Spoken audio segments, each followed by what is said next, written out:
Nanette Krentel's friends and family were preparing for her funeral when they got news even more shocking than her death in the house fire. She was shot. The cause of death was a gunshot wound to the head, and the manner of death was a homicide. I am aware that the sheriff's office may have a different interpretation of the fact, but we feel that the evidence strongly supports the notion that she was dead before the fire started. The coroner said it clearly.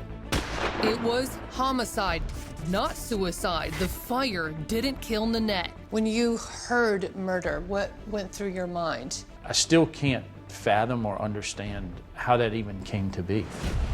I was under the impression that something caused the house to burn, everything from lightning to burning something on the stove or something like that. That's all I could think that it could be.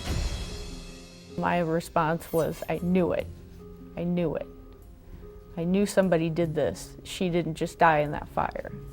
So now this shifts from a fire investigation into a homicide investigation. St. Tammany Parish Sheriff Randy Smith tells me it appears that the fire was ignited to cover up Nanette's murder. At this point, yes, the fire was intentionally set. But it's not been classified as an arson just yet? No. Okay, is there a reason for that? They're waiting on evidence that was collected and sent off to the lab for analysis. Investigators find a gun next to Nanette's body.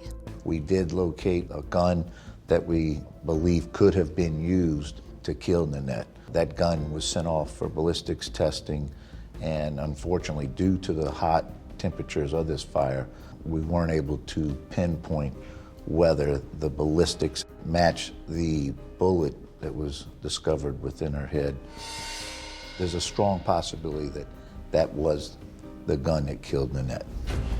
The sheriff won't reveal the caliber of bullet nor the type of gun that killed Nanette because the case is still under investigation. Lori speculates that the gun was not Nanette's and someone might possibly have killed Nanette the night before the fire. She bases her theory on Nanette's social media activity. The day before the incident, you guys were actually texting or emailing? We were actually talking on Facebook on the wall. As real time as you can get with her? We were real time, just everything was fine. It was probably about 10:30 at night. It had been going on for, a few hours. It just kind of abruptly stopped. Somebody, has to walk away from their computer or something along those lines. But it did stop. But the sheriff says that scenario is impossible, just didn't happen. He says he's got proof Nanette was alive just hours before the fire broke out after 2 p.m. You have video of her at a McDonald's. Was that actually her? Did you see her face or just her car? We have video surveillance that puts her in that area, which was earlier on before her death and before the fire. You can see it was her and not just someone in her car? We are very certain that it was her, not someone else in her car.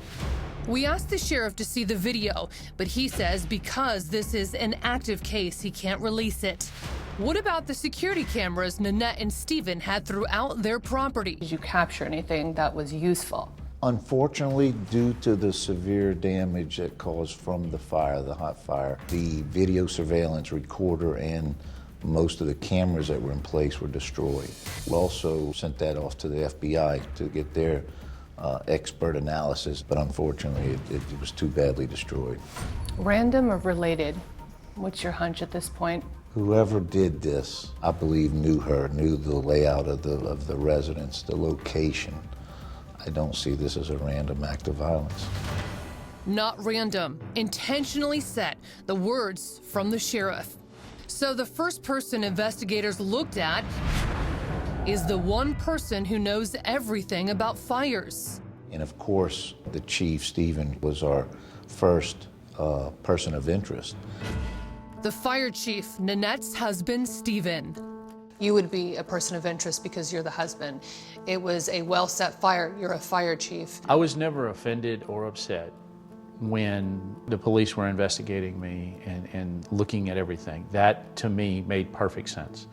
Statistically, I would be the individual that needed to be the primary focus. And I cooperated with everything. They didn't ask you for a polygraph, but you just Volunteered to take one? I offered to do it immediately. We didn't hesitate. I went straight in. They gave it to me that day and came back an hour or so later and gave me the results. There were only 3 options. Either I did it, somebody else did it, or she had done it to herself. And I can go to sleep every night knowing I had nothing to do with this. The sheriff tells us the results showed no deception, and Stephen had an ironclad alibi. He was at work at the fire station in Covington when the fire started, some 17 miles away from his house in Lacombe. Has he been cleared? He has been cleared at this time. Of course, that could change during the course of this investigation, but right now we're pretty clear he was not there at the time of her death. It's a mystery. Everyone seemed to love Nanette. But as the investigation ramps up, it's becoming painfully obvious someone had it out for her. Next, was someone stalking the fire chief's wife? She didn't feel safe. She thought people were following her. The mystery man caught on camera and the chilling claim from the grave. She said she was being followed. She also said that she had found a knife and cigarette butt on the property. And she said somebody has come onto the property